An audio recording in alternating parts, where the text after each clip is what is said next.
So, welcome back, everybody. I hope we all feel now very content and very happy after the lunch, and we are all ready to proceed with our conference afternoon session.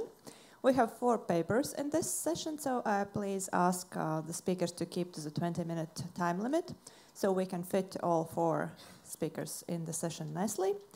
And as first, I would like to introduce Baiba Vanaga from National Archives of Latvia, who will be telling us something about Latvian scholars' organizations in exile, please.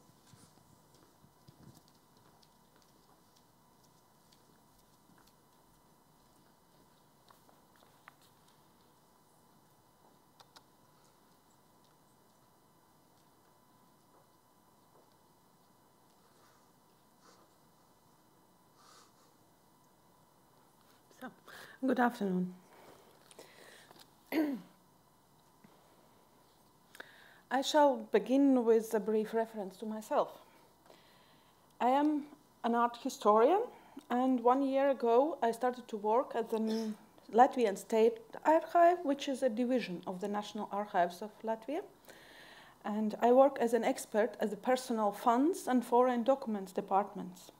The department works with documents related to distinguished people in Latvia and abroad, as well as with documents from émigré Latvian organizations. We collect, describe, and popularize them. Before that time, émigré Latvian organizations and individuals were not my research interests. Today's topic was encouraged by 2 things. First of all, my research on Latvian art historian Jānis Siliņš, which was my first research in archive, and he lived and worked in the United States after Second World War and was a member of 2 organizations that I will discuss in this paper. Second impression was the 4th World Congress of Latvian Scientists, which took place in Riga last week. In my paper, I will discuss those organizations' relation to the period of time until the restoration of Latvia's independence. Like many Latvians, scientists and academics became refugees during the Second World War. Part of them gathered at the Baltic University, as well as the United Nations Relief and Rehabilitation Administration's University in Munich. These universities had some 130 Latvian faculty members. So-called folk universities were organized at several camps for displaced persons, with former lectors from Latvian universities and other specialists offer language courses, lectures about various topics, and other activities.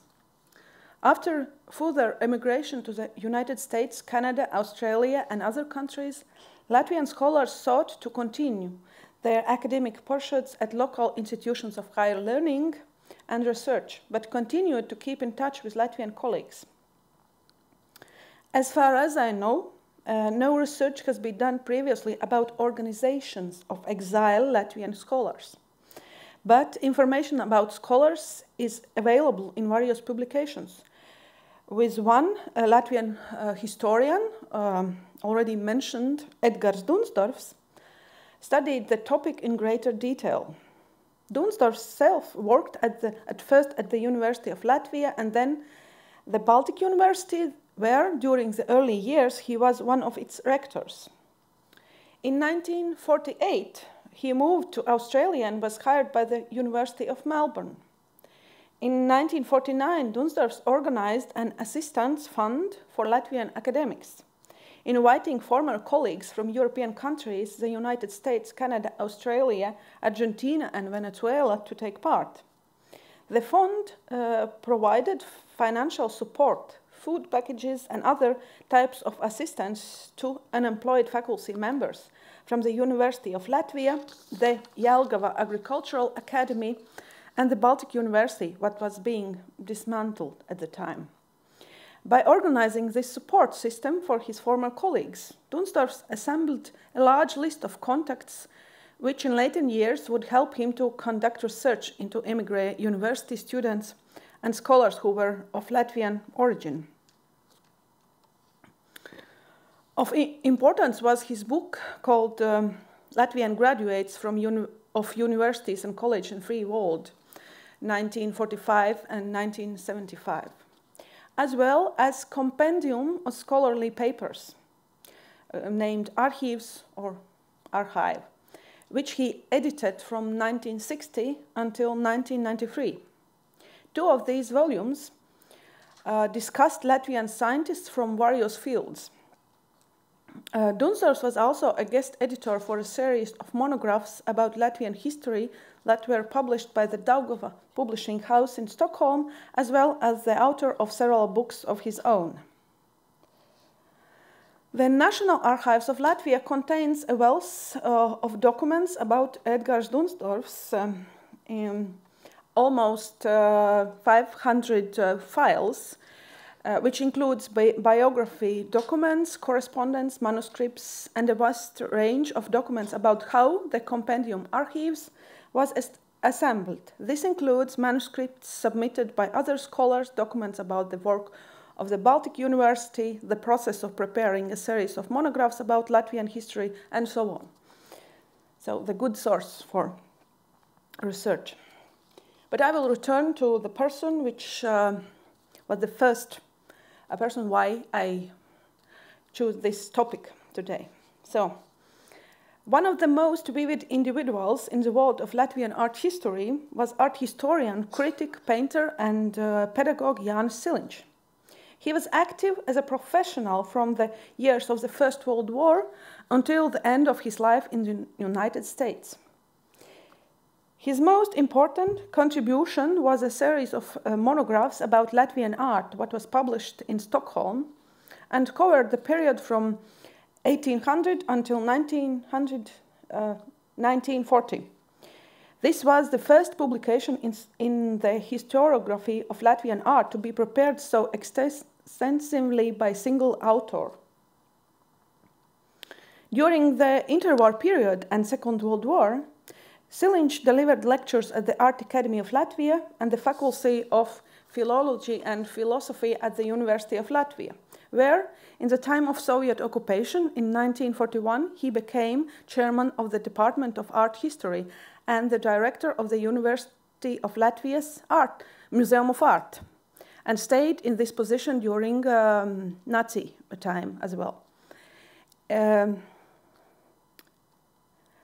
In 1944, Siliņš became a refugee and found himself at a central displaced persons camp in Würzburg, where he helped to establish a Latvian folk university called Latvian University Extension Würzburg, and became its rector. During this period, Siliņš also delivered lectures about art history at the Julius Maximilian University in Würzburg. But in 1951, he emigrated to the United States, where a few years later, he found a job in his profession. He worked as an art consultant at the Norfolk Museum of Arts and Sciences, later delivered lectures at the Rollins College Winter Park, and worked as an executive director and curator of the Morse Gallery of Art. Upon retirement, Siliņš began work on his monograph about Latvian art history. Soon after arriving in the United States, Siliņš helped to establish the American Latvian Humanities and Social Science Association, in Latvian called Amerikas Latviešu Humanitāro Zinātņu Asociācija, in New York, also becoming a member of Latvian Association of University Professors and Scientists, in Latvian Latviešu Akadēmisko Mācību spēku un Zinātnieku apvienība. For that reason, his personal archive contains not just biographical and professional documents about the man himself, but also documents about both organizations as well as others.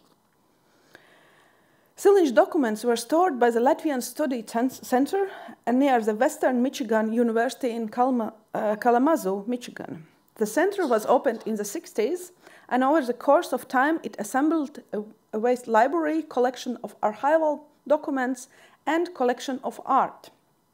In 1996, It was closed down, distributing the library and archival materials among various institutions in the United States and Latvia. So some were saved by the National Archives of Latvia.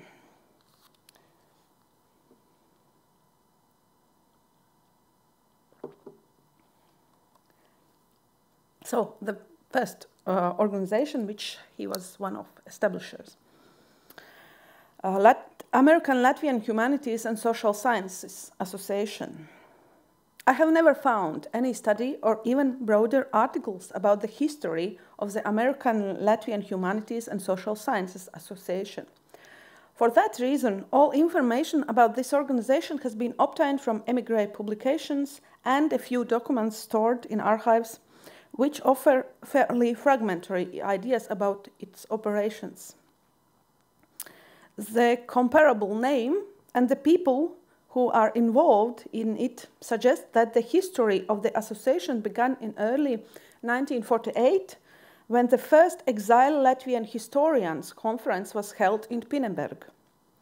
The delegates then established the Latvian Humanities and Social Sciences Association. But the American Latvian Humanities and Social Sciences Association was established in 1955 in New York, with Jānis Siliņš being elected as the first chairman of the organization. Siliņš was the editor of all 3 compendiums of scholarly articles published by the association in 1957, 1963, and 1980. And yeah, you can see some. Almost all of those articles included there by quite prominent Latvian scientists or previous university professors. So there was they were really scientists at the time. Documents indicate that the association had 5 sections: history, bibliography, pedagogy, language and literature, and philosophy and psychology. The bibliography section, for instance, prepared a bibliography of Latvian exile publications published in 1955 by American Latvian Association Cultural Fund. The history section organized conferences related to history. The National Archives of Latvia does not have a separate fund related to the American Latvian Humanities and Social Sciences Association, and there are just a few documents. The broadest range of documents can be found in the files of Jānis Siliņš. These include the statutes of the organization, protocols from early board meetings, correspondence about assembling compendiums of articles. There are other documents which relate to organizational questions, particularly in terms of newsletters and invitations to events related to the association's work in the 50s. There are also materials that relate to a survey conducted among Latvians in the years 1957 and 1979 about life in exile. Other funds of National Archive contains documents about a repeated survey in 1987 and 1993. It seems that the survey was the most important achievement by association.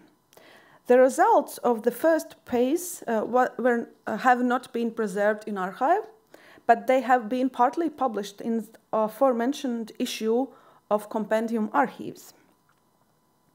The National Archive does have questionnaires related to all 4 surveys, as well as several reports about the 1979 survey that were written by the vice chairman of the association, Pēters Norvilis. It has to be said that the documents devoted to this organization are very incomplete and offer only fragmentary information at the National Archives of Latvia. The Latvian Association of University Professors and Scientists is an organization that I will call by the Latvian abbreviation LAMZA. It was established at the initiative of Pēteris Krūmiņš, a chemist and former rector of UNRA University in Munich, in 1950 in the United States. The founding members were 46 former faculty members of the University of Latvia, the Latvian Conservatory of Music, the Latvian Academy of Arts, the Jelgava Agricultural Academy. Until 1979, the name of the organization was the Latvian American Association of University Professors and Instructors, with later names included scientists and members who gathered together at various scholarly research institutions where Latvians worked. The association still exists, but from 2001, LAMZA activities were gradually transferred from the head office in New York to Riga and became integrated in Latvia's academic institutions. The history of LAMZA has been studied a bit more than aforementioned American Latvian Humanities and Social Sciences Association. There are also more documents that have been stored in the National Archives of Latvia. Initially, the aim of LAMZA was to identify Latvian academic instructors and scientists all around the world, facilitating their academic events and documenting their academic and scientific work. LAMZA did a lot to explain comparisons of academic degrees, provided information about diplomas that were earned in Latvia, correlated information about academic work opportunities and stipends, and provided materials for dissertations about Latvian topics. It organized celebrations of the anniversaries of the University of Latvia, scholarly conferences, and other events. In 1953, LAMZA began to publish the magazine Latviešu akadēmiskās ziņas, or Latvian Academic News, and publishing academic speeches about national problems, as well as brochures about social and historical issues.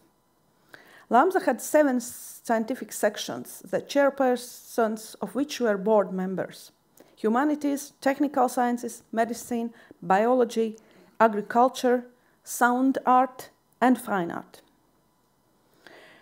During the certain period of time, LAMZA had a bit less than 200 members, mostly from the United States and Canada. But here on the right side, there is a page with listed the first list. There are members from Sweden, and then the beginning of members from Australia. So there was not only from the United States and Canada. Approximately 1/2 of the members came from humanities, social science, and art sectors, while the other half came from technical and natural science section. The National Archives of Latvia has no separate fund about LAMZA, but documents about it are found in the funds of some officials and members of the organization. For instance, there is an almost full set of LAMZA's newsletters from 1950 until 1982, as well as statutes, lists of members, protocols from meetings, and correspondence, assembled by Elma Miniate, a biochemistry assistant at the University of Ontario, and her husband Olģerts Miniats. Several LAMZA newsletters, correspondence, and programs related to events for later periods have been stored in the fund of the chair of LAMZA. In the 80s, a geologist, former professor at the University of Latvia, the Baltic University, and later the University of Western Ontario, Aleksis Dreibmanis, the historian Edgars Dunsdorfs, and in the documents of art historian Jānis Siliņš. Generally speaking, the documents at the archive which relate to LAMZA cover the period of time between its founding in 1950 until the late 1990s. The content is fairly fragmentary in relation to some period of time. Despite this, it is possible to gain a fairly full understanding of LAMZA's operation in emigration until the restoration of Latvia's independence. The achievements of specific individuals in the work of the organization are related more or less by their correspondence and other documents. Among other things, LAMSA helped to organize several Latvian technical sciences conferences. The first organizer of these was the Society of Latvian Engineers in the United States. It was not really an organization of scientists, but its work was aimed at developing the technical sciences, and that is why I have included it in this presentation. Oh, there is some more documents about LAMSA, and there is also a members card and statutes. In 1952, a group of Latvian engineers in New York established the Association of Latvian Engineers in the United States, or Latviešu Inženieru Biedrība ASV.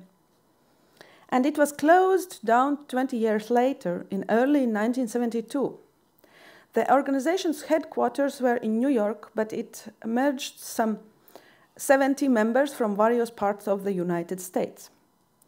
And the main aim, what is written in statutes, was to bring together Latvian engineers, architects, chemists, and other technical workers, and to facilitate the struggle of the Latvian nation in pursuit of restoration of country's independence.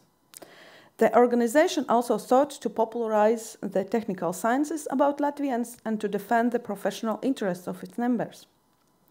Soon after its establishment, the association became active in terms of organizing regular presentations of papers 4 to 6 times a year, bringing together members and other people from New York and its environs who were interested in technical sciences.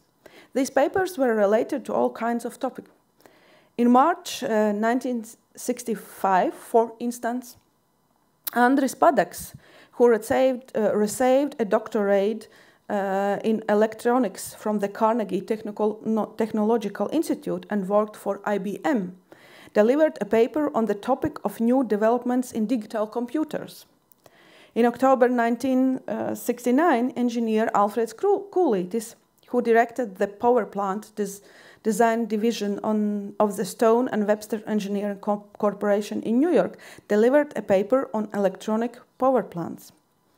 There were also events of papers that were organized together with other Latvian organizations, as well as excursions. For example, to the Edison Energy Control Center in Manhattan and the Indian Point nuclear power plant. In 1956, the organization established a scholarship fund to help technical science students. The scholarship had to be repaid, but they supported engineering students through all the free world. 2 or 3 scholarships were awarded each year. In 1965, the Association of Latvian Engineers in the United States partnered with the Association of Latvian Engineers Abroad, the Latvian Association of Architects, and LAMSA to organize the first Latvian Congress of Technical Sciences, which was held during the World Fair in New York. The conference and exhibition included not just engineers, but also architects, agronomists, astronomers, physicians, and mathematics who delivered papers and exhibited their project designs, photographs of buildings and equipment, as well as articles and published books. The Congress also involved an exhibition of Latvian fine art.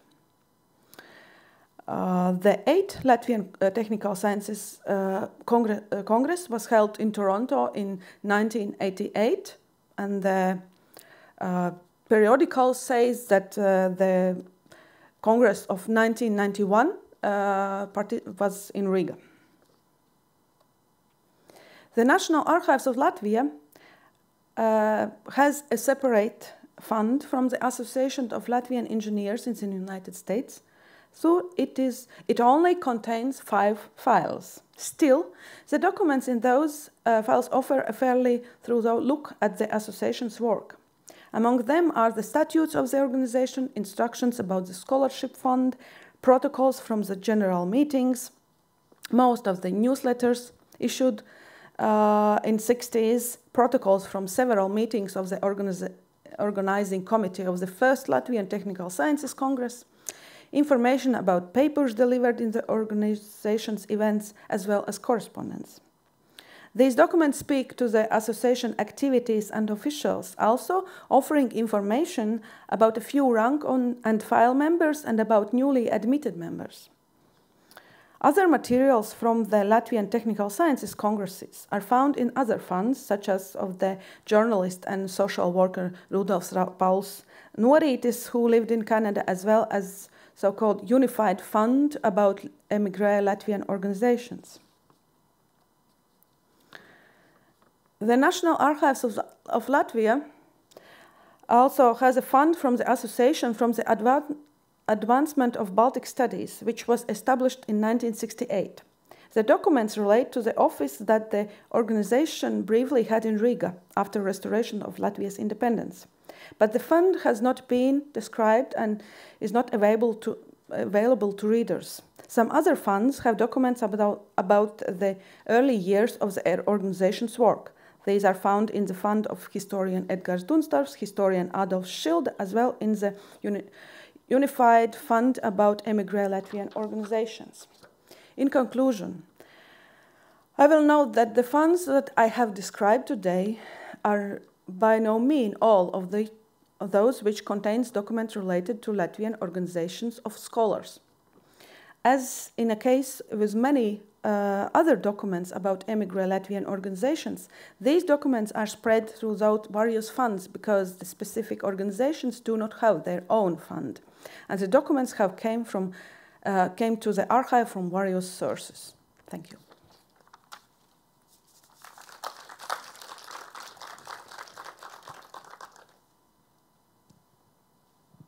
Thank you very much. Any questions or comments or additions?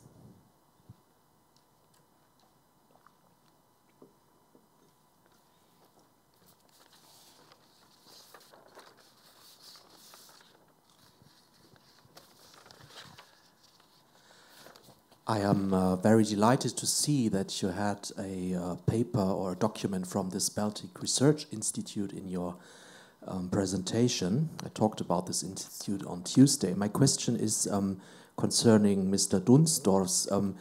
When I understood it correctly, he was at Latvian University during Soviet and Nazi occupation.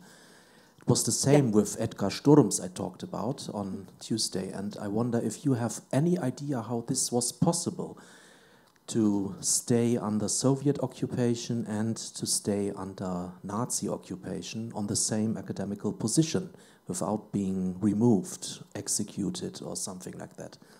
So, thank you for the question. I haven't researched biography of Edgars Dunsdorfs, but I researched biography of Jānis Siliņš, and he as well worked in Art Academy and University of Latvia during the independent time, during Soviet occupation, and during Nazis occupation. And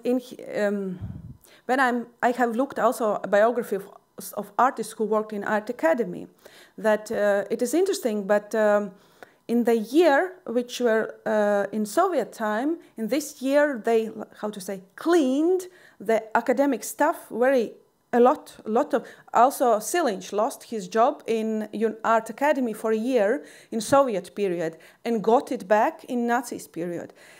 But the interesting thing with his biography is that he got the position of chair of the Department of Art History in Soviet year and kept it and also in Nazis time. But when I'm looking how it happened, for example, in Art Academy, it looks that that Soviets were much more took care about cleaning their stuff than Nazis. A lot of professors got their jobs back after Soviets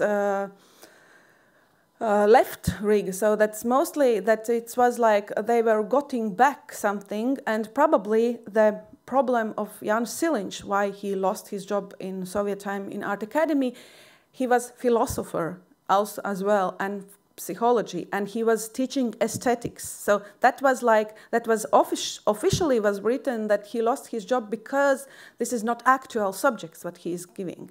But when it's about he was teaching art history or something, no, of course he needed to change things, but actually that it looked like that the early Nazi period, they just somehow took back all that people who lost their jobs, and then they started to, the cultural life actually and artistic life in Nazis' occupation's time, they're very bright, and there was a lot of things happening, and a lot of them were not like so propaganda as it was in Soviet period.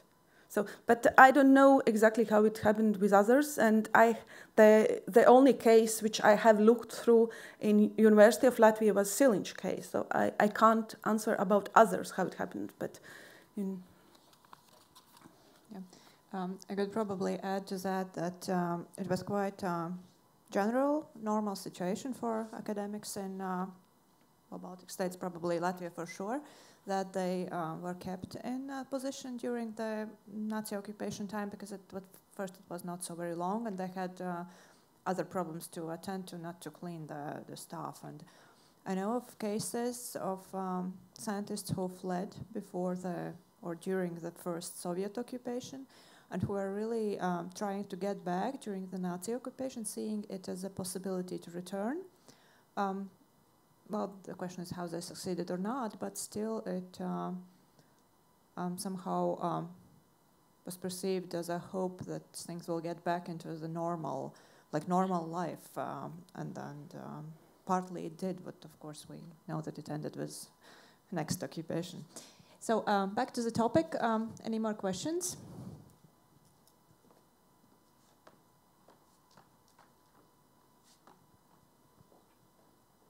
Just a brief question.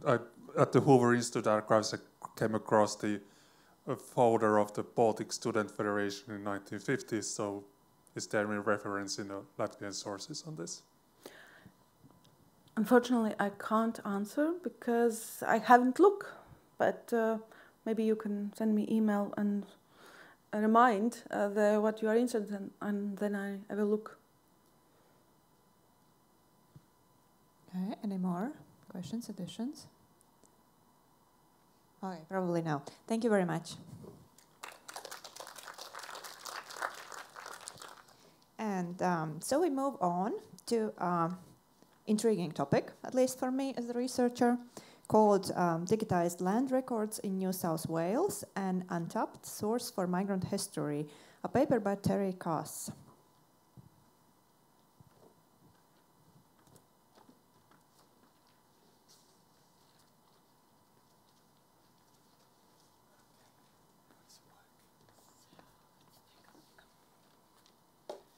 Which one is yours?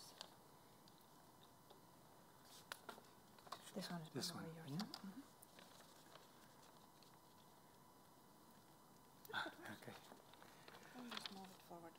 Okay, thank you.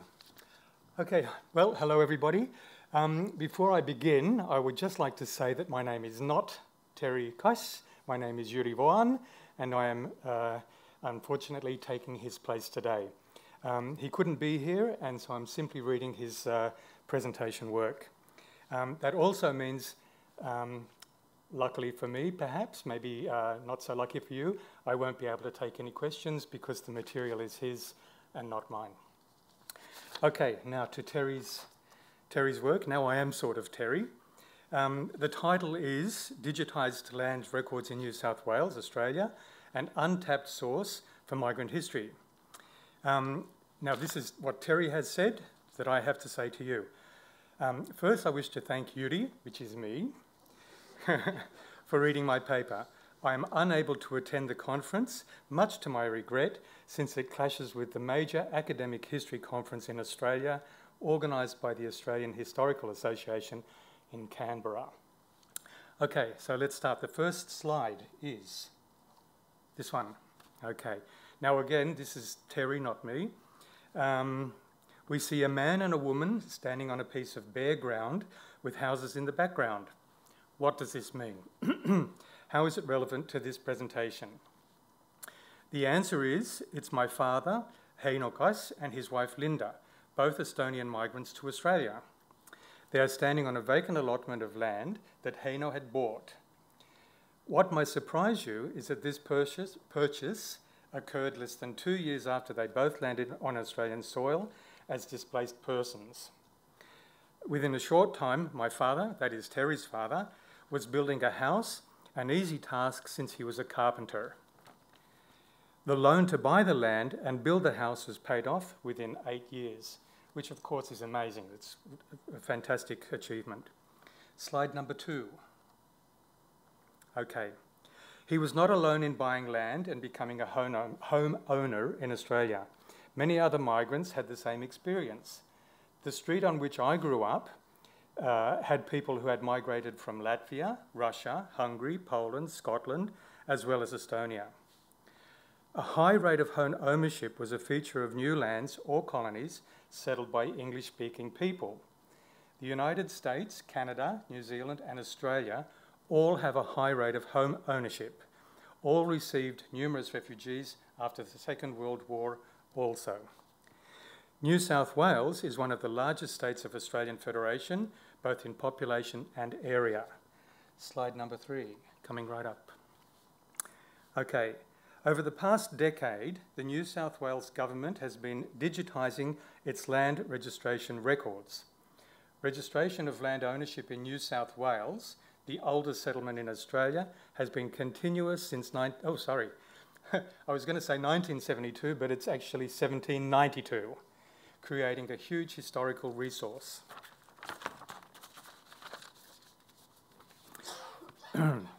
Under New South Wales law, land ownership had to be registered as a legal protection to secure ownership of the land. A strong legal system that guarantees individual rights, including the right to own property, is a fundamental element of Australian democracy.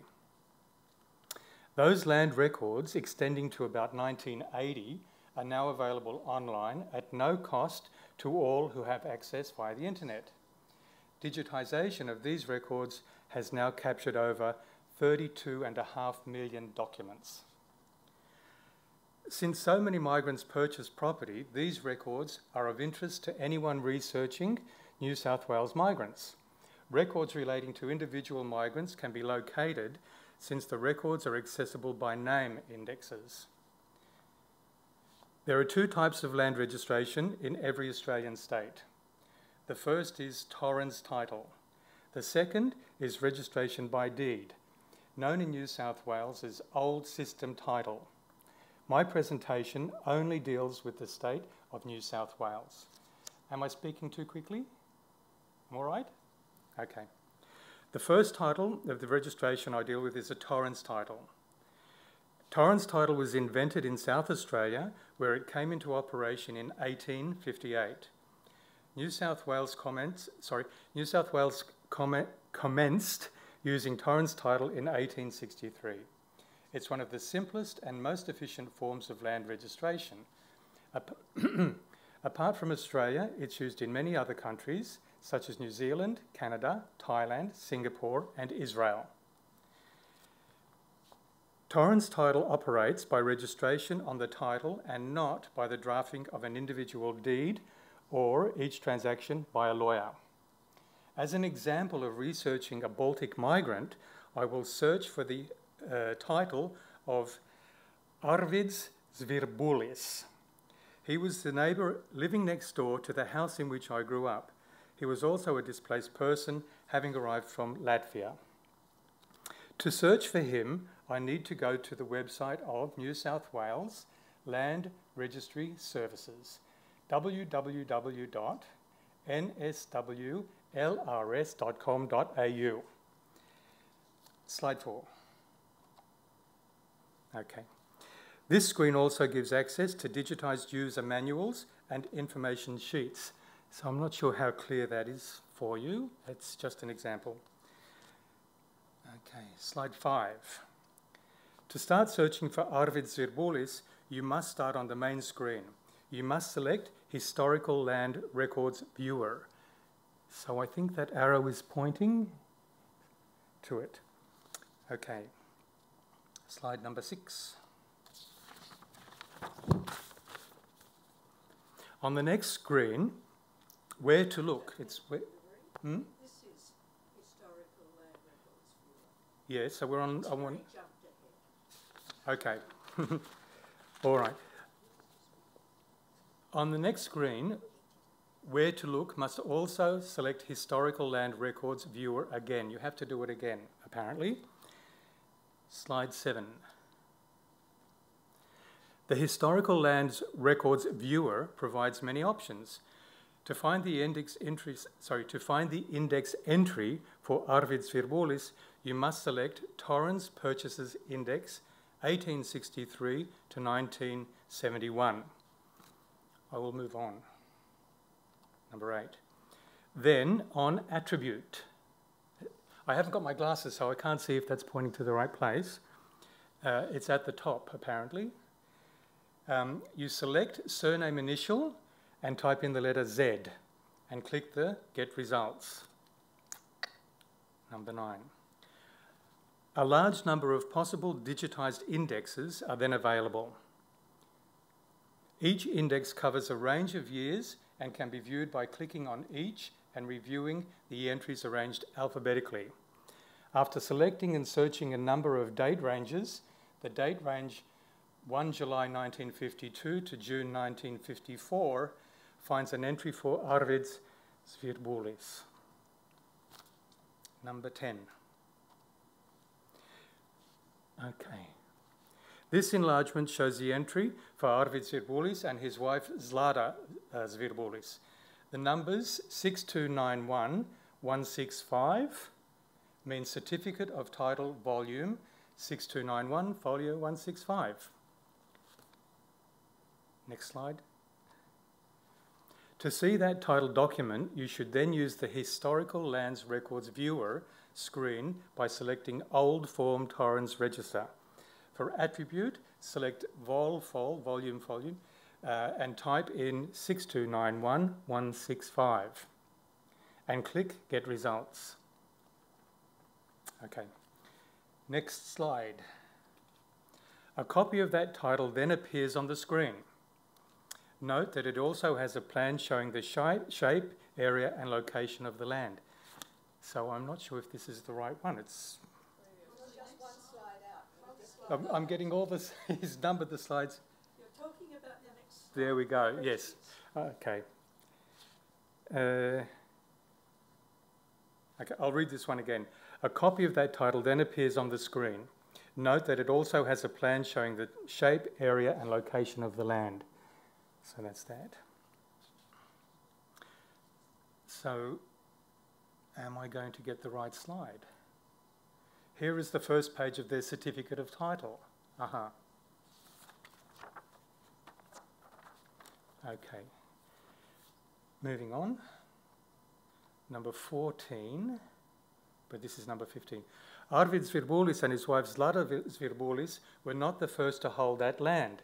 A notation on the certificate of title recorded their purchase in May 1954. Here is an enlargement of that notation. So this is from 1954. Okay.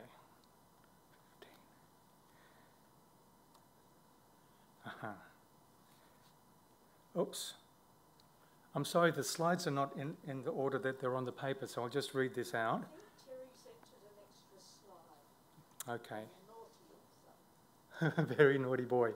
Okay. The second form of land registration was by deed. Now, this is a different type of land registration. A lot of land was held under what is called Old System Title in New South Wales and other states. Under Old System Title, all transactions required a separate deed to be drawn up, signed, witnessed, and registered. It was more complex than the Torrens title system. Old System deeds can also be accessed online. They also have name indexes. Since I have limited time, since Terry has limited time, I will not outline the detailed search process for Old System, but will show an example of a deed. Okay, now, in October 1951, two Estonians, Artur Mandri and Arno Mäeväli, bought land in Wollongong, south of Sydney. This is the deed registering their purchase. So, is this... Nope. Go on one minute. Just keep going till you get to what you need. Next one, there you go. Okay. So where did the house... Ach so. Sorry, just a little bit of entertainment. That's their house. So... That's his neighbour's house. Yes, this is... This I'm going to kill Terry. This is... Here is the that Arvids Zvirbulis and his wife Slada owned and lived in. It's a typical sort of 50s Sydney vibro house. Have a look, enjoy. Fantastic little place. Okay. Now, signatures. So here are the signatures of the two Estonians who bought land in Wollongong, which is south of Sydney. Okay, now, what are we going to get next? Oh, thank you. Finally, the process of accessing these online records can be complex at first. They can provide exciting information available nowhere else. And now Terry says, I urge anyone researching migrants in New South Wales, Australia, to consider using these land records that are now freely available online. So that's it. Let me just say, paldies, dikoju, danke veel, danke schön, ja väga suur tänu.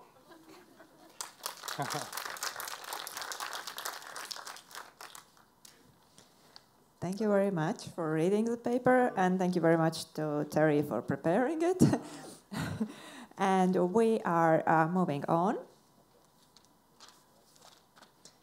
to our next presentation by Ivi Tomingas. A picture is worth 1,000 words. Does it really? Audiovisual heritage in the film archives of the Estonian National Archives. Please.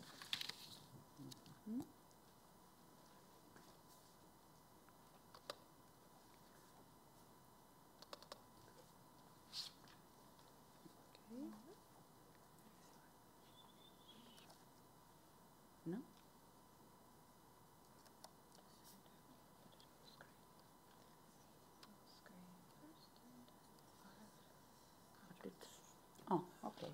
Thank you. Dear all, oh, it's better.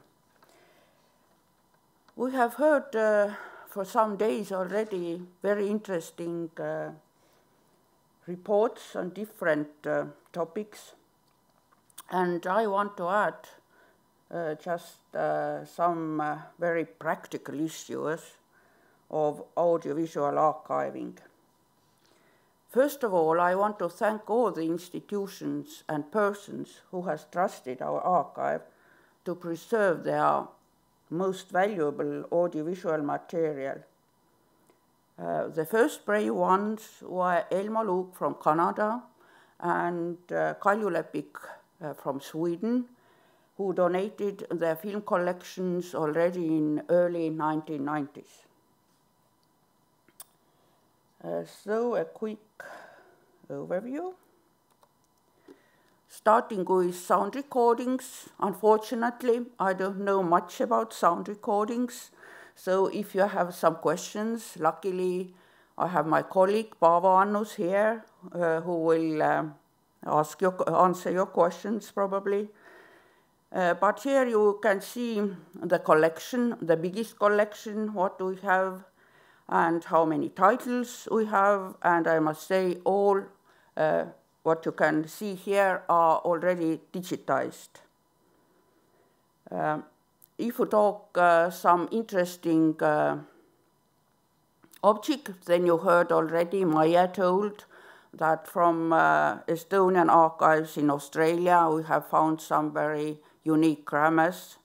Then maybe I must point out that from sound collection of Swedish Estonian Society for 2 years ago, we found the last speech of our president, last public speech of our president Konstantin Päts in June 1914.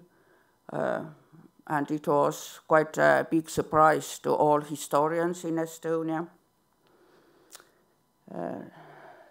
So you can see that we can think that we know already all the materials, but still we can find some nice surprises as well. Then talking about moving image, film and video, we have some big collection of NO from Sweden, and NO has donated some of his video collection also to Estonian broadcast, because in this 1980s and the beginning of 1990s, Estonian television has problem with beta cassettes, and they didn't have the material what NO did have while he was watching Estonian television. He also recorded some interesting chronicles. Then also some 2 years ago we got from Vemu a nice video and film collection, thanks to Piret and our filmmakers. It is one rare collection because author is a professional cameraman. Usually, if we talk about film and video, all are amateur films, let's say so. And here you can see also letter D. It means it's digitized or partly digitized mostly. And if we talk, what can we see? If there are private collection, of course, we can see family events, wedding, birthday parties, children, but also how they participate in social events like song festival, some summer camps, and so on. Photos. Photos, if we talk about audiovisual material, they are not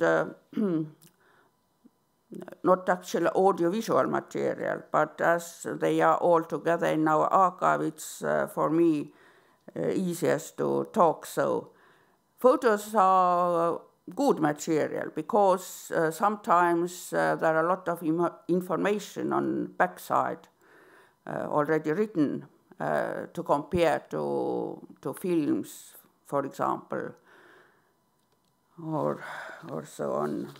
And we have heard about Salasoo's archive, and we have quite a big photo collection, and I must say it was a very good idea. You know, Hugo Salasoo has lots of friends, let's say, all over the Estonian society who sent him photos. So I should say this collection is very interesting source for researcher, because you can see almost all over the world what Estonians did in different societies. And not only that, for us, for example, it was very nice to find a photo of Estonian famous filmmaker Theodor Lutz, who lived in Brazil, and in Estonia we don't have a lot of his photos, and from this collection suddenly film historians find his photo. So such, yeah, nice connections. And of course, this Eesti Päevaleht in Stockholm, it's a very good collection as well, because you have lots of information. It's really described who and what is going on these photos, like usually newspaper photos are. And also it doesn't have photos only from Sweden, but also from Canada, Australia, and other parts of the world. I should mention that Kelvet's collection is the only one what we have photos about Estonian in Russia. But as you know, the Literary Museum and Estonian National Museum has plenty of these collections. So, but I just wanted to point it out. Now, audiovisual collections are interesting and attractive resources of history, but they are complicated as well. In other words, we can call them also as machine-readable documents. We need technology to see or hear them, the information, as I already mentioned, except photos. And today we prefer digitalization as a first step towards to see or hear the material. And in our archive, we are capable to digitize 8mm film, 16 and 35mm film only on viewing copy standard, but luckily Estonian National Archive will buy a proper scanner, I hope in autumn already. Then we are better quality, of course. Video has more formats, and for us, it's complicated American and Canadian formats. For example, I mentioned this Vary collection, and some 15, 20 cassettes are not digitized because of purely technical reasons. And photos are a little bit easy ones, and we have scanners and cameras for them. And sound recordings also, we can digitize cassettes and magnetic tapes, and some grammar plates also. And almost all collections are mentioned here are digitized thanks to Compatriots program. And usually the public access is demanded in this project. And our database is FIS for sound recordings and films, and Fortis for photos are suitable for it. So usually we are good partners in this case. And usually in this project, the cooperation in the description field is mentioned between the owners of material and archive, but in reality, I should say, case is closed after digitalization. Usually no further cooperation anymore because, or I don't know, but at least it seems to me that digitalization is the most important act. If you have digitized, then no problem. You can put it in website, you can look it, and you can think that now I already jumped in to conclusions, okay. How it happens, I wonder. Yes, but lõpetas. Ah. Just make an arrow back. No, okay, let it be, yeah. Let it be. So I want to give some, let's say, negative example. As I mentioned, we have over 3,000 photos from Swedish society. They got money from Compatriots program, digitized all the photos, and we have put them all in our database. But we find out that 400 photos are without any description. And if we talked about to Jüri Karl Seim, he thought maybe we must make for them another database in our database so they can use them for descriptions. Also, we have actually an opportunity in our database to let us know if you have find something or is something wrong or whatever. Then time goes and he finds out that there are quite good software who can recognize people or identify people. But the problem is, to my mind, that first of all, we must teach the technology and to give some data to say this is Anna Lepp or Jüri Sepp. Because, you know, famous and important people are known already, but we worry about these what we call ordinary people. And I think all these teachers or scout masters or handicraft masters is deserved to be remembered by their names because they have done so much for keeping Estonia alive for so many years. And so the society where they have acted knows their members the best, I think so. Because, you know, we have not very many information still gathered about these activities. If I give an example, for example, I have worked in film archive over 30 years.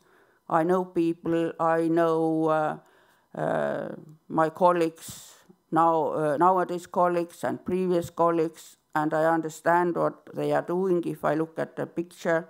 And if I have some 300 photos to describe, it's easy for me. But if I give all these photos to you, Maie, for example, do you think is it easy to describe them? No. And that's why I encourage you, or also I understand you are doing a great job with all your volunteers and looking all the photos and trying to find out who are there. And I want to say, please do it, continue your work, but not only photos. Maybe you can have a look at our FIS database and look some films as well, which are digitized and accessible, and maybe you can find some familiar faces. So we can carry on. And as you all have shown your volunteer people who are dealing with descriptions in and other work, I also started to think how many people in our archive. We have 25 people together, and 5 of them are archivists, but we are not dealing only with the descriptions. So again, I want to point out that if we don't have no information about persons, event, time, and places, it's actually a big lack. The picture itself doesn't speak so much if we don't know who are there and what they are doing. And for example, some positive examples, as I am dealing and describing just now this photo collection from Australia. We have such a workflow that archivist first describes it, then the collection goes to the conservators, and then to for the digitalization. And I had described some photos, and already next day, our people came to me and said, oh, somebody ordered, some history teacher ordered already these photos. Where are they?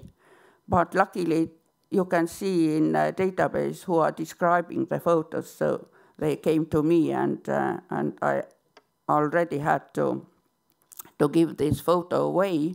Also, it was not seen yet, you know, it was only description in database, not the photo itself. It means that, again, the description is very, very important. It's almost at least as important as the digitalization. But somehow we are not, we forgot it, yes. And yes, as I said already, a cooperation should be a little bit better. I think if we do all together these compatriots programs. And of course, one big problem is that databases are only Estonian. And I really think we should think about translating them. It's definitely broader access to all our material.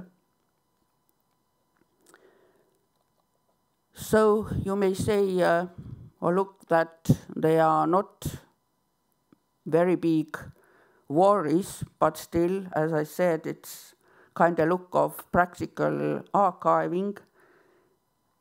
So again, I think we have 3 stages.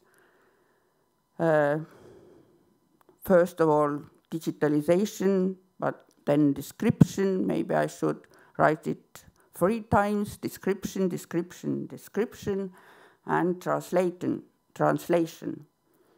And just to give an example,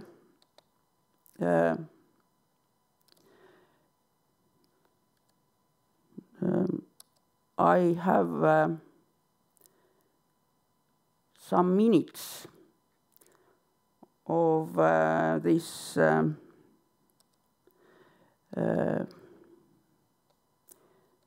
Edgar Vari's film collection. No, where is it?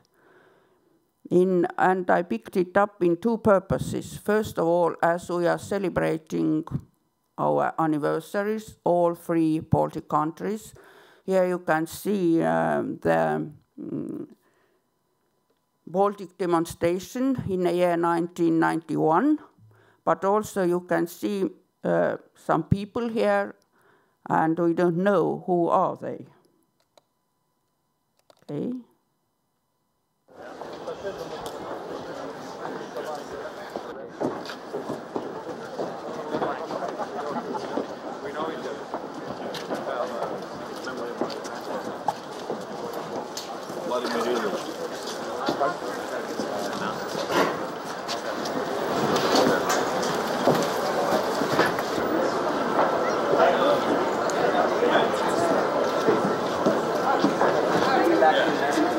We ask that you let the children come to the front, please, so that they can...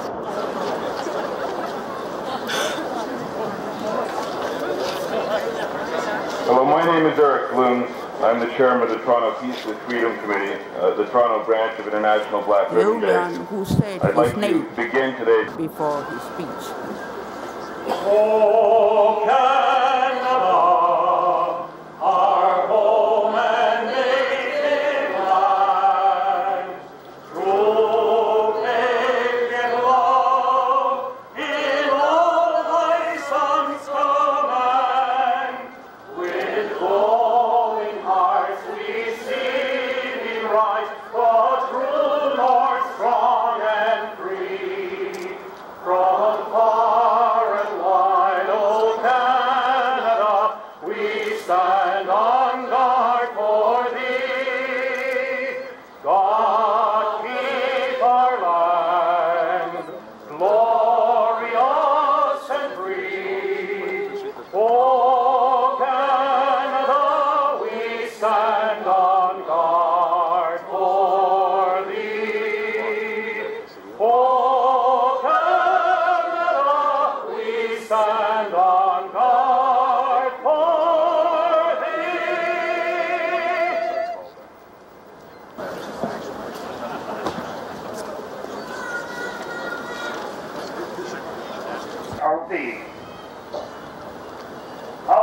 history is the theater of your self-disclosure, and nature is your handiwork.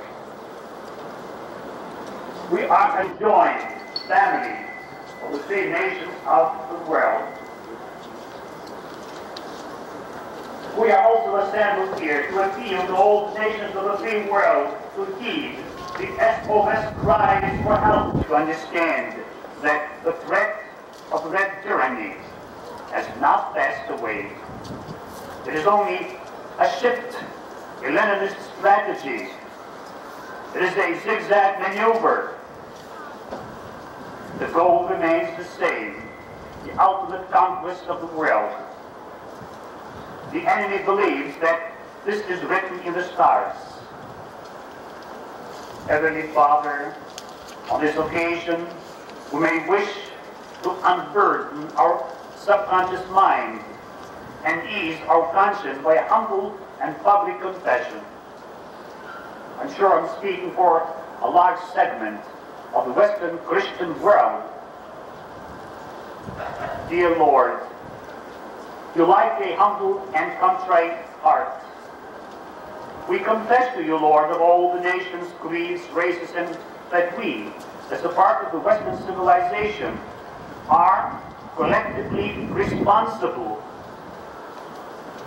for the genesis of this red monster of Frankenstein, Marxist communism. We, the Christian West, have deviated from the way, the truth, and the life as shown to the world by Jesus. This red beast has come into being. You spoke to mankind through the lips of the Blessed Virgin Mary. Forgive us our hardness of hearts. Forgive us our intellectual pride and our deviation from your holy command. To have with us today the Honourable Patrick Boyer, PCMP for Etobicoke Lakeshore, Parliamentary Secretary for External Affairs, Mr. Jesse Fliss, MP from Ward 1, Councillor Donahue from Ward 3, Mr. Alpachevichus, President of Lithuanian Canadian Community, Reverend Father Sharpnitskus, Ms. Marosha Yena of the Canadian Friends of Ruch, Mr. Chen Lakin, leader from his motion that was passed in the House of Commons this week and his recent meeting with the Soviet ambassador. Before we do that, though, I could ask the people at the front to lower the signs a bit. Apparently they're absorbing all the sound and the people at the back can't hear a thing. So the Council, office, distinguished platform guests, my colleagues from the federal, provincial, and municipal governments, ladies and gentlemen, on February the 24th, the people of Lithuania spoke in an almost unanimous but certainly a clear majority voice that they want nothing more than a reborn, independent, democratic Lithuania. Ladies and gentlemen,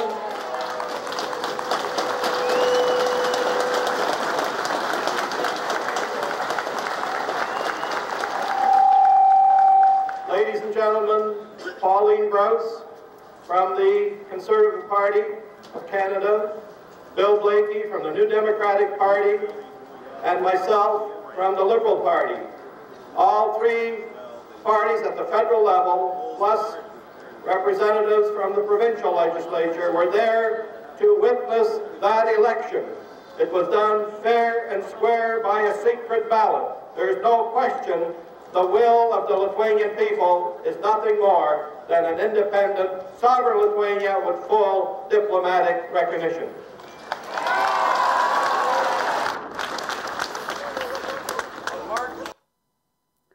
So it's altogether over 30 minutes. So, thank you.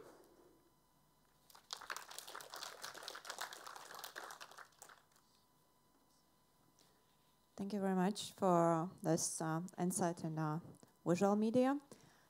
Yeah, I see the comment already.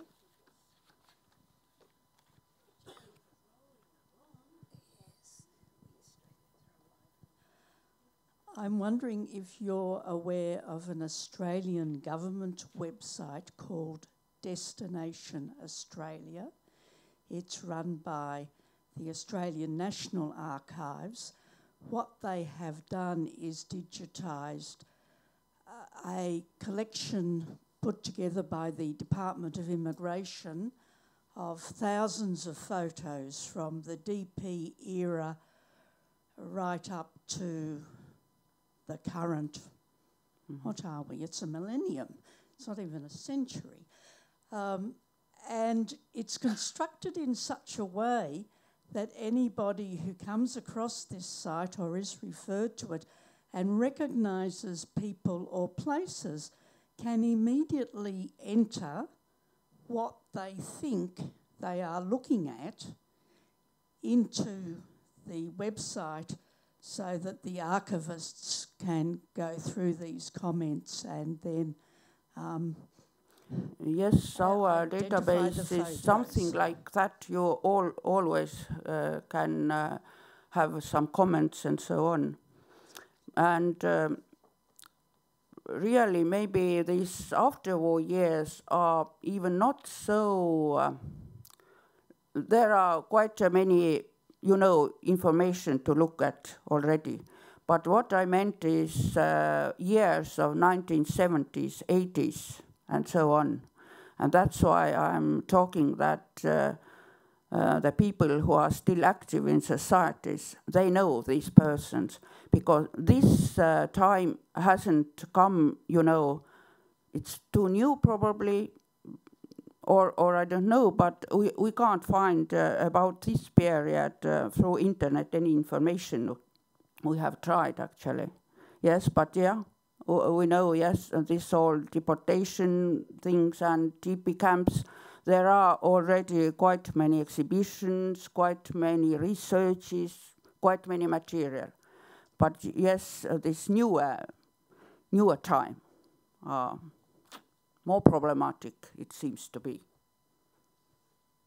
Evie, do you have advice for people like us on how do you go about finding out? I mean, I bring in grandmothers and sometimes put up pictures of the people doing, but where do you start with a collection that has no description?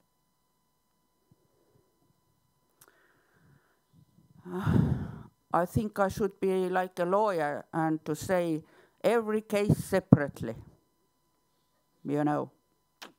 And sometimes I'm ashamed to say if I got a photo and on backside is written my family and that's it, really, it's very hard to start somewhere. But if we talk about some events or something, we look in surroundings, we try to find some details, whatever. I can't just give such a recipe, start here or there, or it's somehow, yeah, what we try to do. But as I said, then if we have searches through internet, for example, that's a matter that there is not newer material, you know. And that's why I'm talking, there must be somebody who can recognize these ordinary teachers, Anna Lepp or whatever. And then already some layers of information will come out. Yeah, I feel I have to comment because there was Canadian material shown. So actually we are struggling with the same problem in Toronto, to find people who know people and who are like made for archival work. It is not easy at all. Yes. Because we have volunteers in our group who didn't grow up in Toronto. They moved to Toronto later and they don't know the people as well. Yes. Now we saw Lithuanians here, which means we have to cooperate with Lithuanians, but they are struggling with their own collections, which are not described. And the closer to our days, the more information, the for materials which doesn't have a proper descriptions. So we are all struggling the same. The question is how we could use the information which we already have, because we have this photo database thanks to National Archives now. How could that help your people with descriptions. So Yes. some of those people are probably on our photos and described. So how we could put those two together so that it's like more helpful for yes, for that's you. what I meant when I mentioned this cooperation. We somehow had to, I don't know, change the information what we do have and what you do have. And as I mentioned, we have also lack of labor. And if you know, and I can't say because I see our state archivist here, because we have so many undescribed material waiting in our archive, that it's not nice to say, but as I already said to Maya, it's quite a tricky to find something if you don't have anything, and maybe it's kind of psychological. When I know that I don't know persons from Canada, then I took another collection of Estonian heritage, and I know because I can find lots of information, and to describe 1,000 photos instead of describing 10 photos from a broad collection, you know.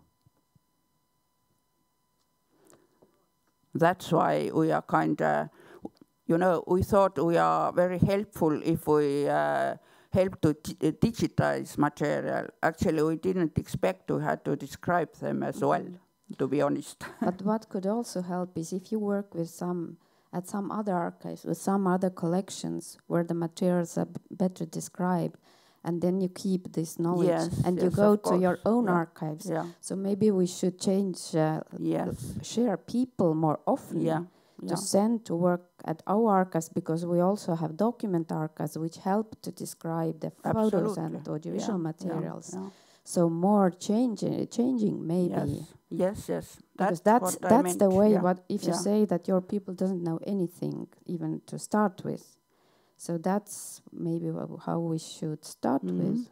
Yes, okay.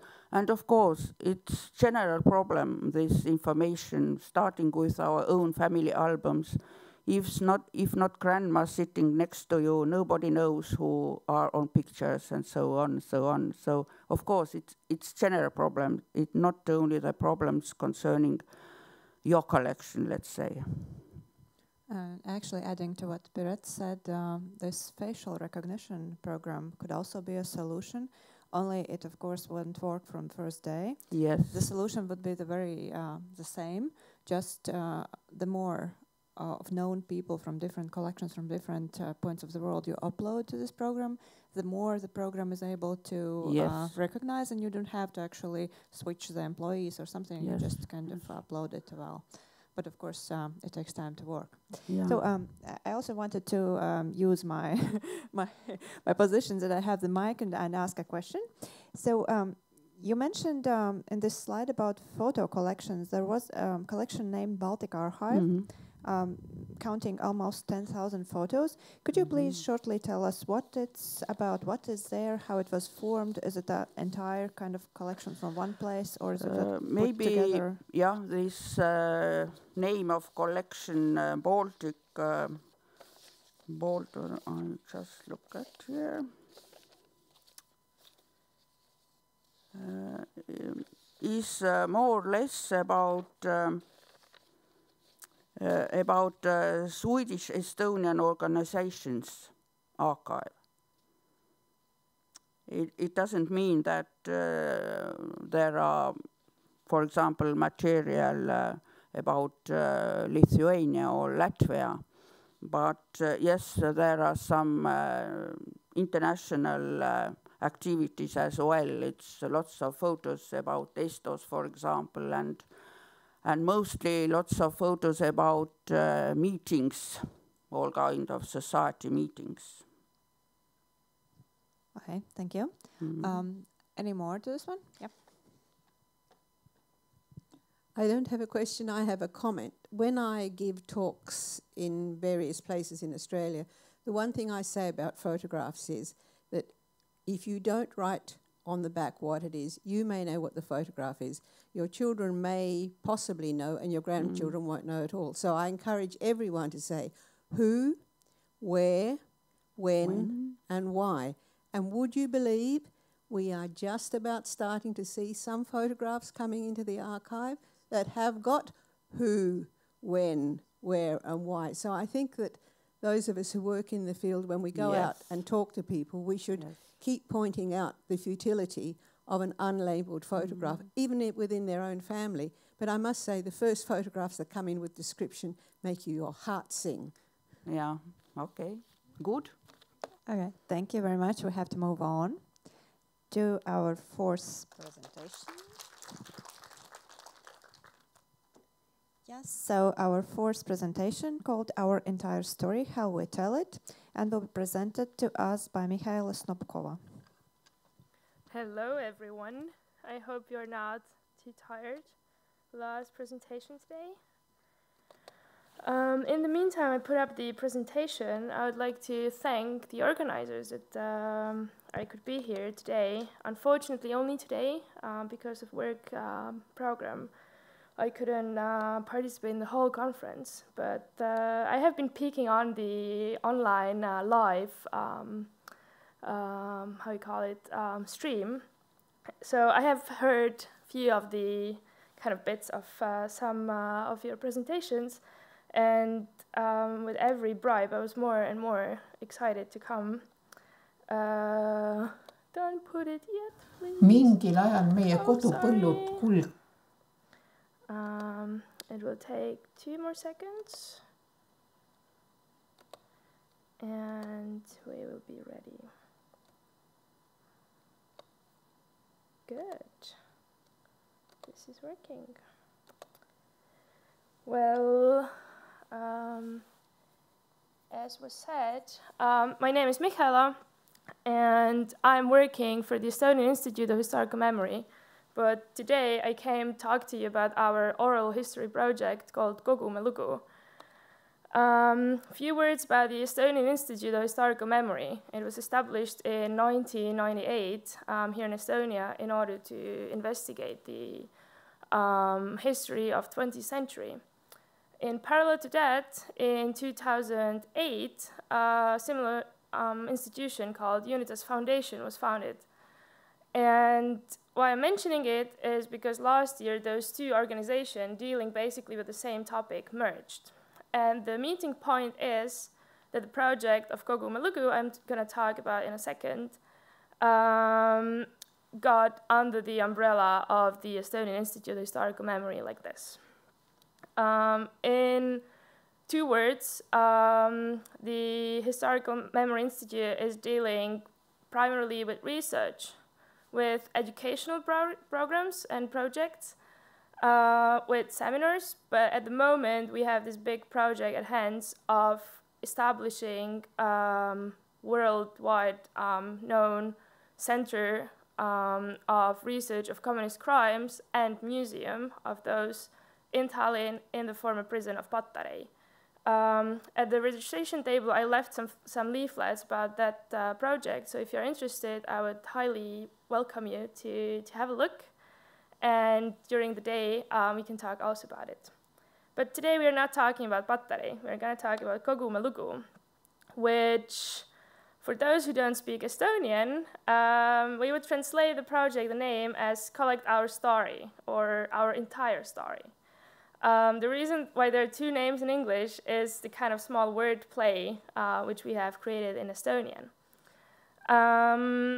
This initiative started in 2013 at the occasion of commemoration of the deportation, of the June deportation from 1941.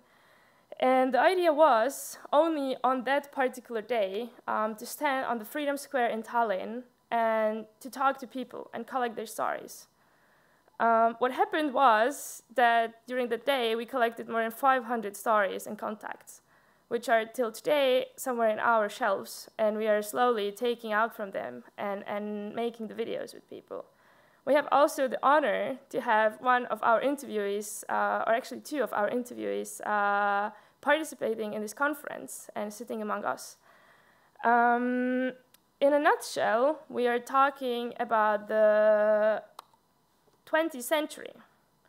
I know that for the audience here in the room, those dates are more than familiar, but I put them there still to kind of put the frame. We are looking at the history of the 20th century of Estonia, mostly. Not only of Estonia as a land, but mainly of the people. Either of people who stayed in Estonia and suffered under the regime, of the people who were deported and suffered through it, or the people who were forced to flee. And by occasion, this year, we also got a few interviews of people who were actually forced to come to Estonia, some Russian-speaking population. And those are also part of the whole story we're talking about. To show you a kind of clearer picture what I'm talking about when I say the interviews, we collect the interviews in a form of video, usually 2 cameras, 2 microphones. It would be usually the interviewee against interviewer. And the videos would happen, or the interviews would happen in a kind of very natural way. It wouldn't be some sort of journalist question answer. It would be more of a kind of natural description of the life, or the kind of arc of life, when the interviewer would ask specific questions, which he or she would get from the kind of pre-first contact and pre-interview. Out of those long interviews, what we do, we take the whole file, which is usually 1 to, let's say, 4 hours long, and we cut short clips. Those short clips would be 5 to 15 minutes. And I will talk a little bit later about what we do with those clips. But for the moment, we will watch a short kind of introductory video, which has been put together from a few of those stories. Oh, sorry, clumsy me.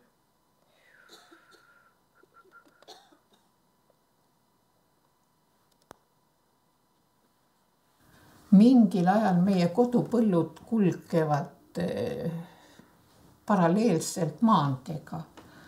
Ja korraga siis mu vennad hakkasid laulma, kui ma kallist Isamaa ja Jumalaga jätsin seda laulu. Ja minu väike vend, kes minu kõrval istus, hakkas nutma. Kas siis sellest liigutuspisaratest või hirmust, ma ei tea.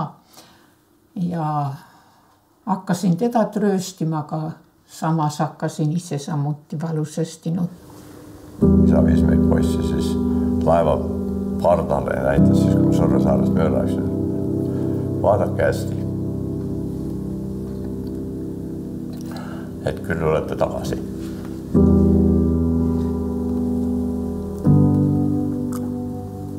Aga kunas see juhtub, seda ei tea. Et võib-olla 2 aastat, võib-olla 20.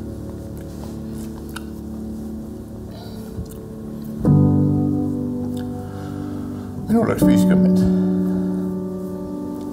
Kolinal siis jooks sulgus ja sellega sulgus ka minu lapsepõlv.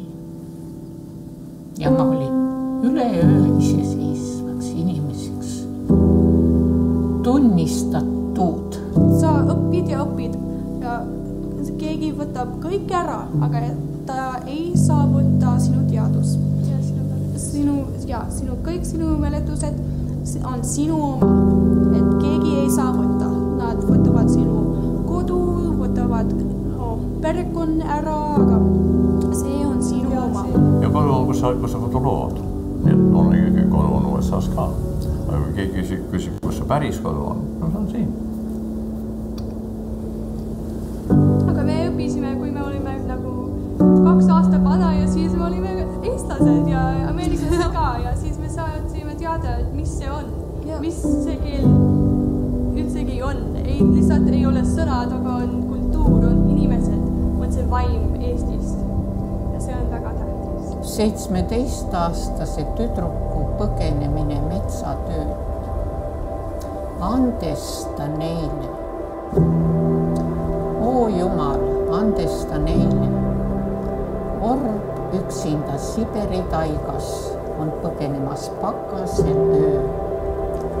Kuu paistab kõrguses ülal ja valgustab rändaja teed.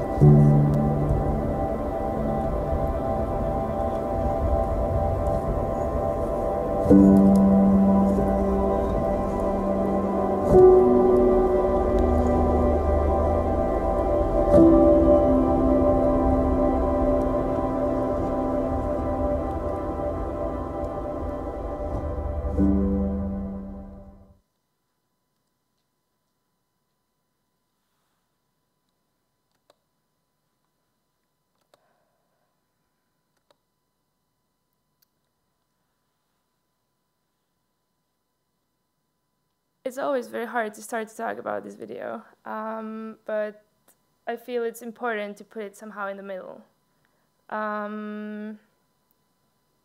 Since 2013, we have collected more than 180 stories with people either living in Estonia, Canada, US, Israel, Latvia, Russia. We have gathered more than 30 partners around the world. Just to name a few, Stanford Library, Stanford University Libraries, Williams College. In Estonia would be the Museum of Occupations, the Archive, and many more. Last year, we have launched a website for teachers and also for the wide audience where all the interviews could be watched. And here comes the moment where the distinction between the long interview and a short clip is very important. Because in nowadays times, especially when we want to send this message to youth, unfortunately, the attention span is not longer than a few minutes. So to let them watch a long video of 1, 2, 3, 4 hours, just like that, it wouldn't work. So that's why we create either such kind of compilations of videos or those one-person kind of personal story, 5 to 15 minutes, and we use them in schools. And we created a sort of methodology for history and civic education teachers, how to use those. Not only in the history classes, but also in the civic education, in the link to human rights. Since we want to reach youth and we want to make this kind of bridge between the past and the memories which should not be forgotten, and the youth which doesn't remember those moments and didn't live it through, we try to be very active on social medias, we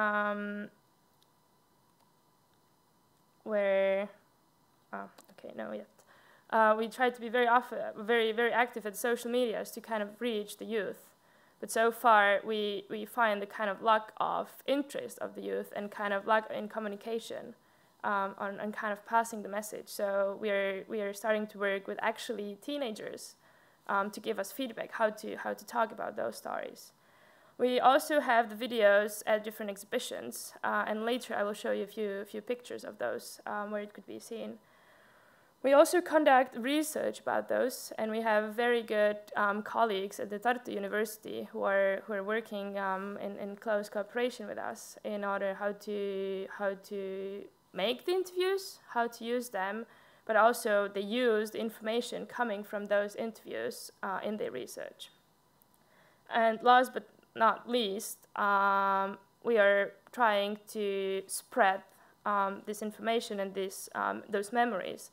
Also, on occasion on various remembrance days. The last one, just 2 weeks ago, was the June Deportation Commemoration Day. So if you were in Estonia and by accident or with purpose you opened up a radio or television, you might have seen or heard some of those stories. I've already mentioned the website.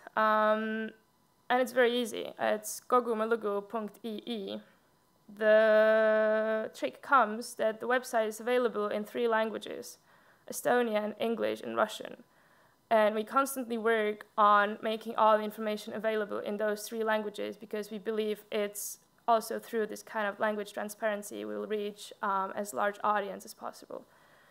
When it comes to the videos, only the short clips, those 5 to 15 minutes, are with subtitles, always in all 3 languages, and the interviews and the videos are done also in all 3 languages. So you can find a speaker speaking either Estonian, English, or Russian, but for the short clips, you would always have the subtitles in the 2 remaining languages. Also on the website, we have all the kind of methodology and teaching materials and kind of guidance, which is being constantly updated.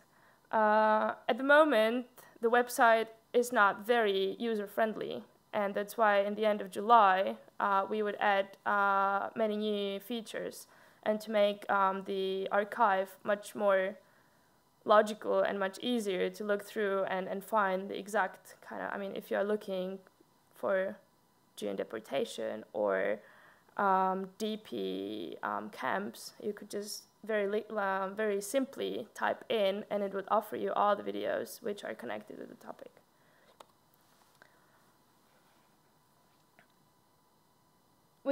I already mentioned the partnership, and the partnership it goes in 2 ways.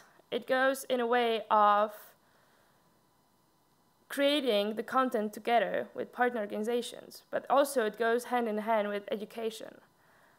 This picture is from 2 years ago when we ran a 1-month course at Williams College for 8 students who actually within a month, they learned how to film, how to interview. They conducted 10 interviews with the members of the Estonian community in Boston area, and they learned also how to edit it. And thanks to this partnership, already for 2 summers in a row, we have the honor to have interns coming from Williams College to Estonia to work with us. The partnership goes also in the way of us teaching people, but also other people teaching us. So within a few months, I'm going to go for so-called internship to one Czech organization which deals with the same kind of topic, but which is much more publicly visible to actually learn how to make history and memory more sexy. Let's see how it will go. One way what we already try is the social media, and we have Instagram, YouTube, and Facebook accounts where we share different contents in order to reach as much youth as possible. As you can see, so far we're not very successful, but every single day we try to get better and better. So actually not only younger generations, but actually everyone would know that such a project exists.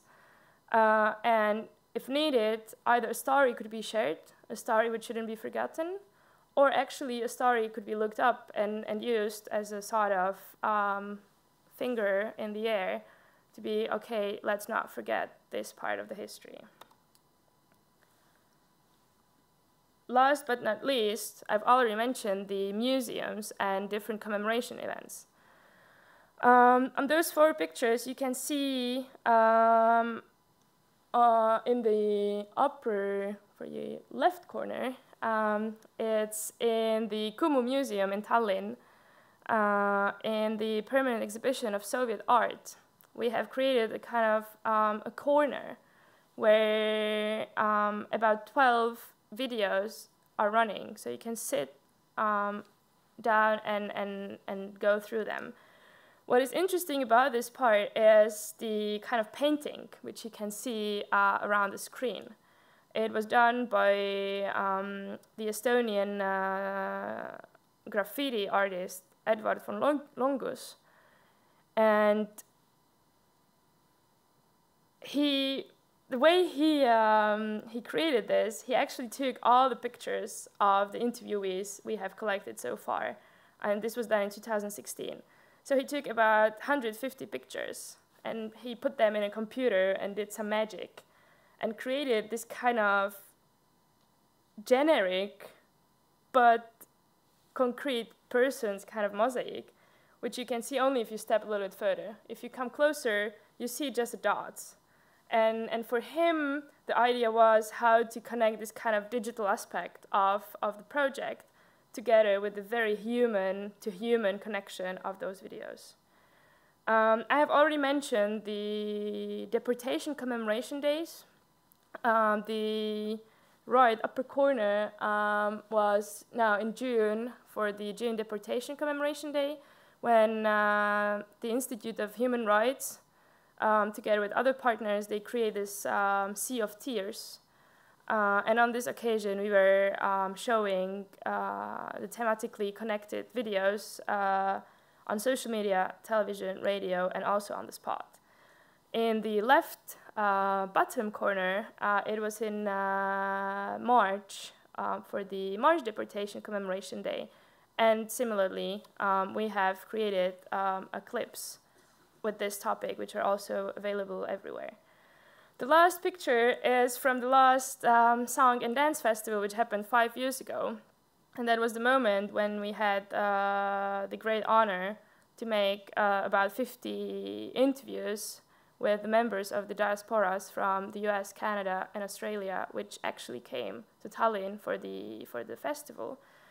And for next year, hopefully, we will have the same chance to actually, during the festival, use the presence of the people in Estonia to conduct interviews with them.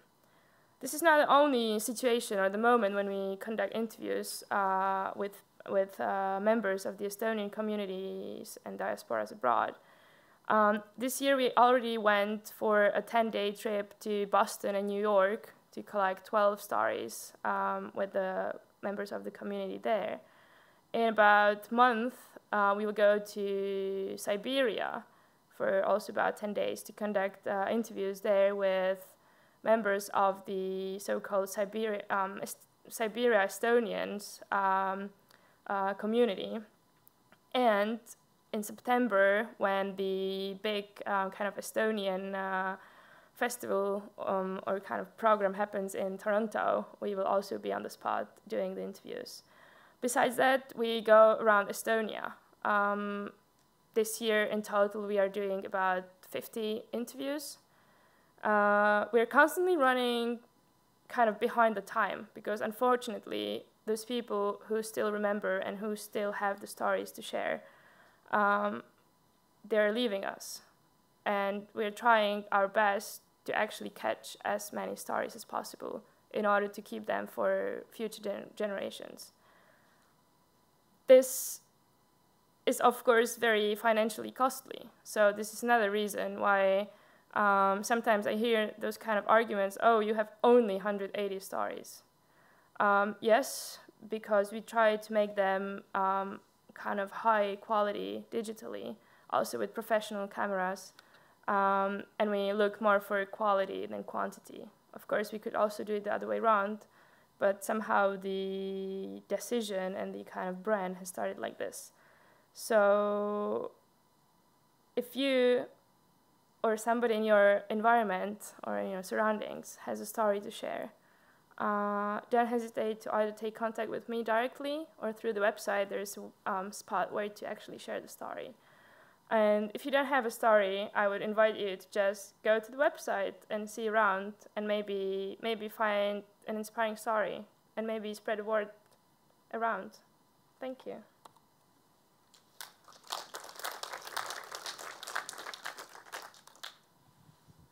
Thank you very much. Comments, questions?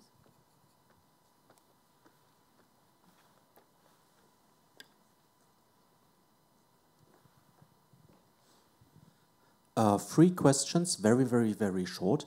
Number I will one, know them down. Wait. Number one, do researchers have access to the long versions of the interviews? Number two, do you have written transcripts of the interviews? Number three, are you planning to go to Germany as well and other European countries where Estonians live? Very good questions, thank you. The website has all the videos, all the materials. So you can find the full-length interviews, as well as the short clips. And here, sometimes when you would look for a particular person, you would see that there's the one long interview and then few short clips. Because sometimes the story is so powerful that only one clip would be too little to make. So sometimes we make two.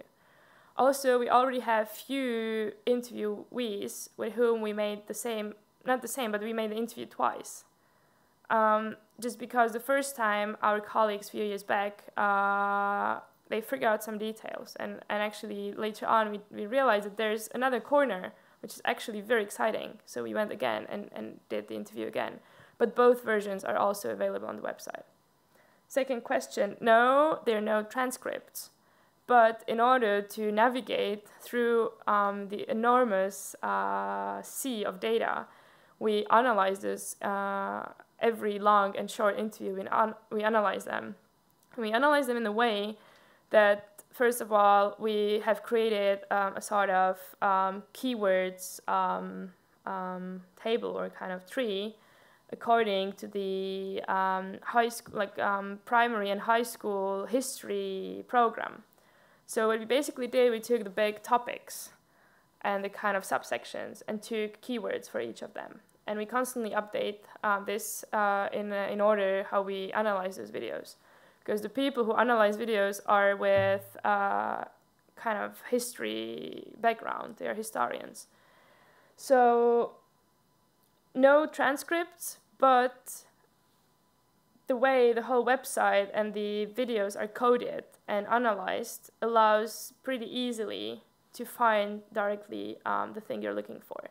Not only in terms of keywords, but also of geographical places and people.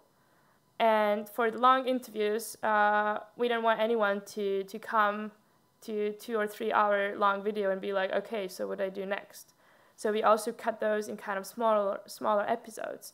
So you can actually already, from the first part, see that, okay, at 25th minute, there's a story about how the grandfather got across the Baltic Sea.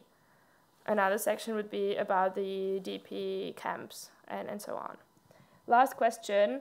Yes, we have plans. We are very ambitious. At the moment, for this year, all the outside of Europe trips are planned and are already happening. For next year, we have a plan to go to Sweden. At the moment, we don't really have a lot of contacts in Germany, so we didn't consider Germany yet. But if we would find more contacts, we would definitely consider that. I already have one personal contact with a lady who is, I think it was also your question about the kind of Baltic German population. So she calls herself as member of this community.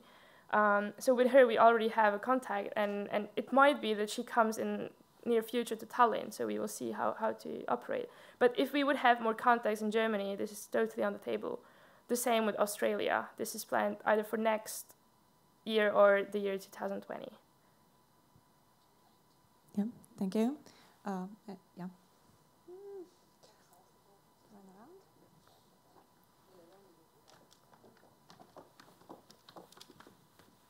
Yeah, in the meantime, I heard a comment here, which is very, very correct one, that if we wait 2 years, there might not be people with whom make the interviews anymore, which is the constant problem we're facing.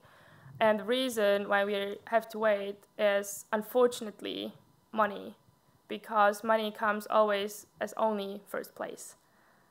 So this is unfortunately the reason. Maybe you said this already and I wasn't listening, but do you have any of the short clips on YouTube? Yes, we do. You do? Okay. Yes, good. all of them. Then a lot of people would be able to... Yes.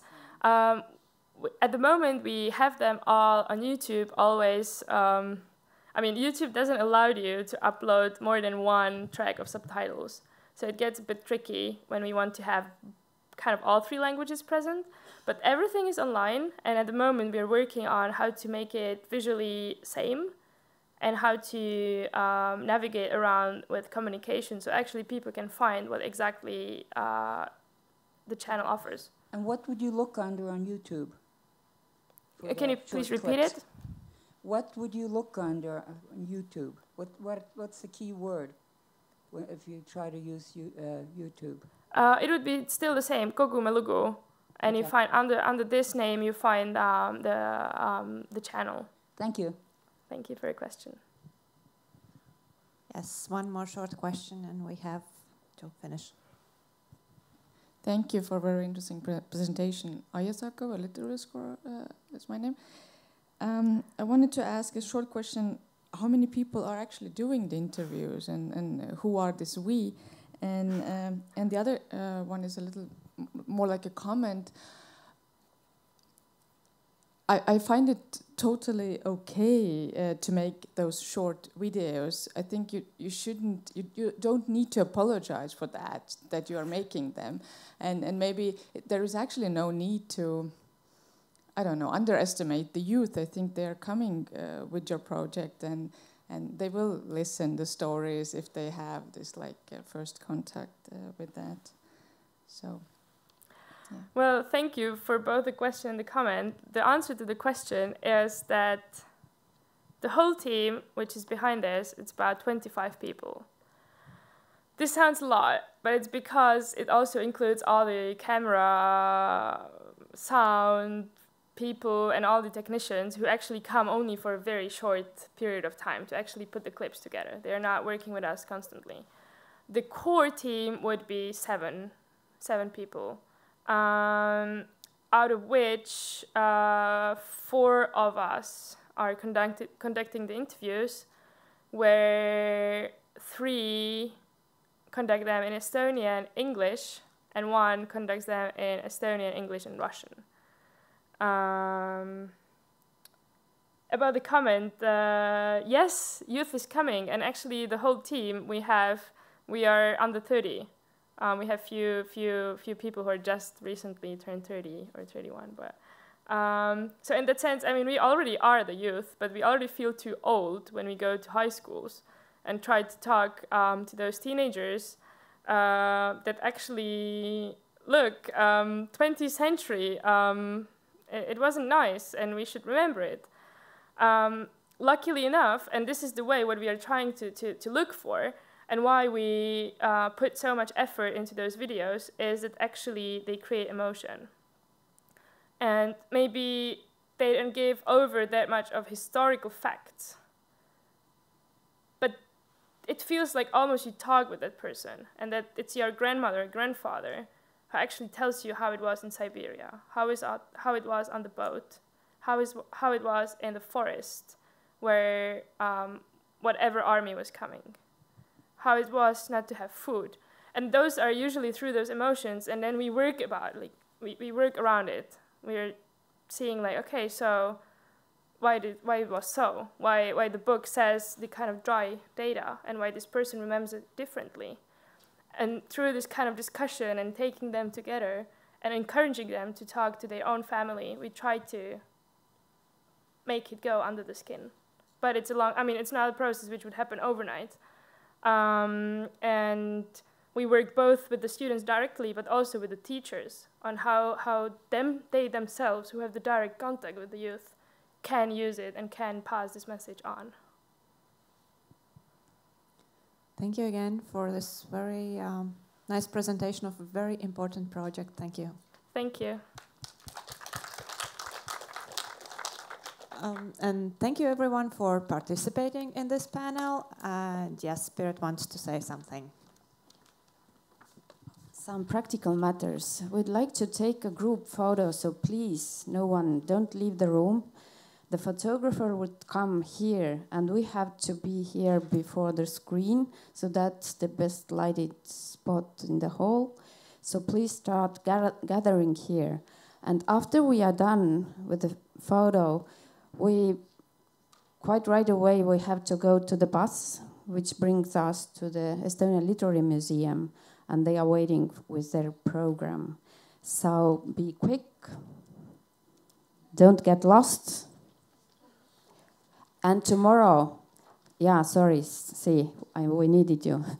Tomorrow we are going to start at 10 o'clock because we lost one more person who's not coming. And we will start at 10 tomorrow. Not 9:30, but 10 o'clock.